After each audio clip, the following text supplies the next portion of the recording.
Assalamualaikum warahmatullahi wabarakatuh. Di sini kami kelompok 10 ingin mempresentasikan hasil diskusi dari kelompok kami dengan judul Peran Pemerintah dalam Perekonomian Pasar.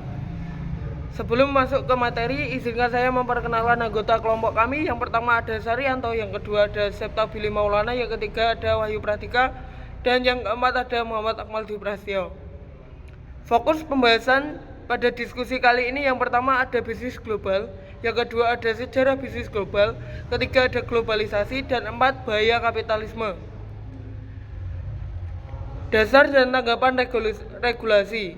Dasar pemikiran untuk regulasi. Peran pemerintah dalam pasar mengurangi efisiensi dan distribusi pendapatan. Menurut Papas dan Hirschkey tahun 1995 dan 200 pada halaman 287. Efisiensi produk ialah apa yang diminta konsumen dengan biaya terendah. Distribusi pendapatan ialah distribusi kekayaan yang adil. Dalam ekonomi kapitalisme, distribusi kekayaan itu tidak adil. Ada yang kaya dan ada yang miskin. Tanggapan regulasi. Regulasi pemerintah dalam sistem ekonomi kapitalisme memihak kepada pemilik kapital, karena pemilik kapital merupakan lokomotif pertumbuhan ekonomi. Hampir semua kepentingan pemilik kapital dilindungi oleh undang-undang. Misalnya Indonesia, UU PMA, Undang-Undang Penanaman Modal Asing.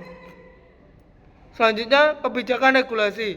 Kebijakan antitrust. Dalam sistem ekonomi kapitalisme, praktik persaingan yang tidak adil menurut Papas dan Hirschkey pada tahun 1995 pada halaman 317, pemerintah harus melindungi pengusaha nasional dengan adanya undang-undang antitrust. Tetapi kaum kapitalis asing menyiasati dengan berbagai cara agar mereka dapat menguasai perekonomian. Lingkungan yang diregulasi. Diregulasi itu adalah permintaan mereka yang punya modal atau kapitalis global untuk melindungi kepentingannya. Bukan diregulasi itu untuk kepentingan rakyat. Proses deregulasi kadang-kadang dapat membahayakan daripada memantau kepentingan konsumen. Menurut Papas dan Hirschkey tahun 1995 pada halaman 329. Selanjutnya yaitu bisnis global.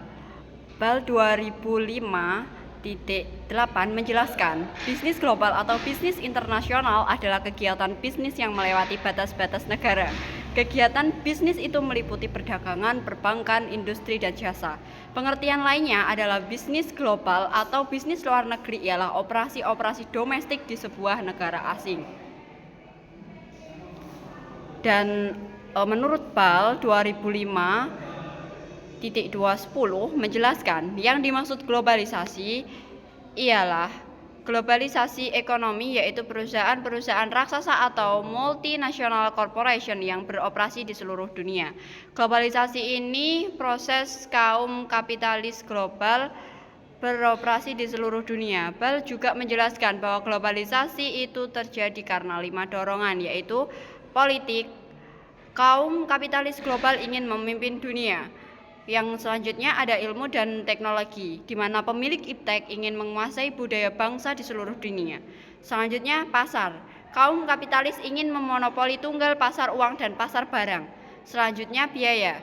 Kaum kapitalis ingin menghemat biaya dengan cara mendirikan pabrik di negara bekas jajahannya yang buruhnya murah. Yang terakhir yaitu persaingan. Kaum kapitalis global ingin menghancurkan kapitalis nasional yang tidak bersedia menjadi partnernya.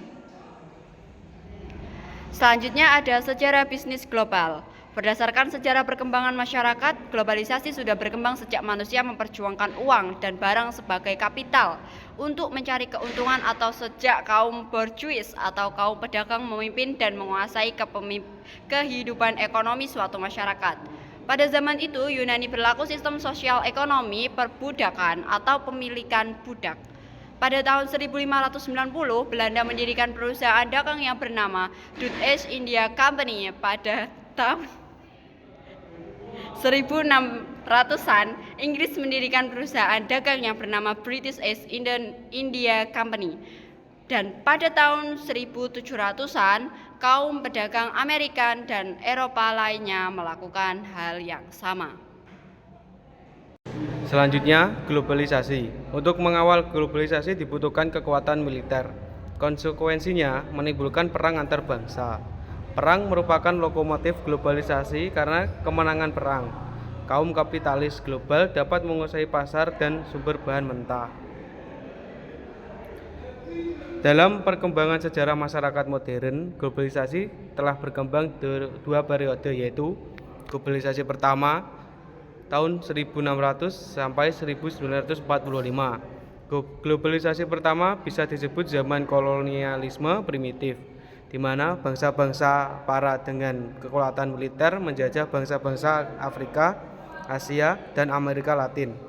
Kolonialisme melahirkan satu, Perang Dunia Pertama, dua, revolusi sosial di Rusia tahun 1917, krisis ekonomi di Amerika dan negara kapitalis lainnya. Yang terakhir, Perang Dunia Kedua. Globalisasi kedua pada tahun 1989 sampai sekarang. Pada zaman ini melahirkan satu, perubahan ekonomi, dua, kedaulatan pasar bebas, tiga, perubahan politik, empat, perubahan teknologi, lima, perubahan kebudayaan yang berorientasi pada Amerikanisasi. Yang terakhir, musuh baru.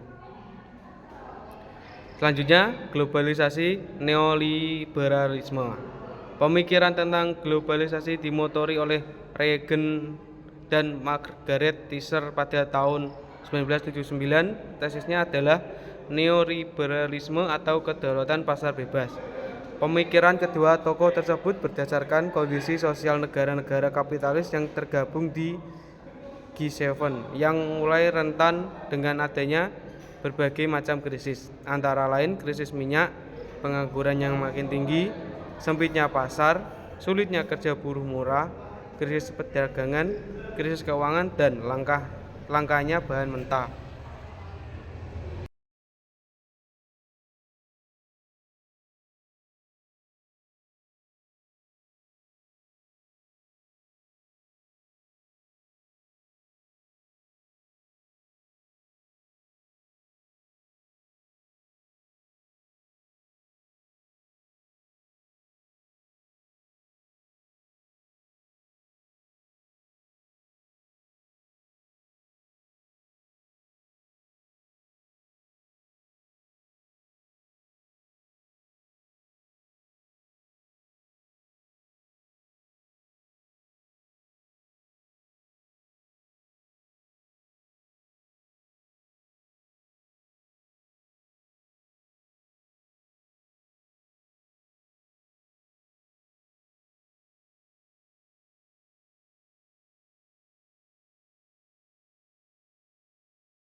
Selanjutnya pada tahun 1970, dunia kapitalisme dihantui oleh stagflasi.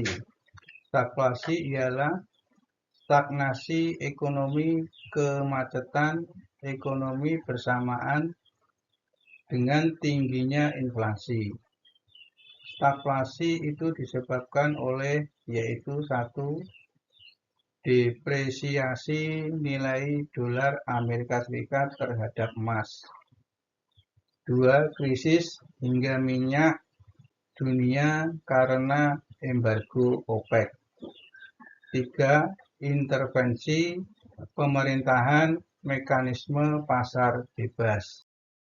Friedman 1976 menyatakan bahwa kebebasan pasar harus didahulukan. Institusi dianggap penggalang mekanisme pasar bebas. Tetapi Keynes menyatakan bahwa pengangguran harus diatasi dengan pengelolaan inflasi. 1. Permintaan efektif menentukan pertumbuhan. 2. Faktor internal menentukan ketidakstabilan. Menurut Wikiangi dalam Prasetyan Toko, krisis dalam ekonomi kapitalisme itu merupakan dampak mekanisme sistem itu sendiri. Dalam sistem ekonomi kapitalisme, mekanisme sistemnya pasti akan terjadi business play atau konjuntur. Quick menjelaskan penyebab krisis adalah adanya overinflationisme under consumption.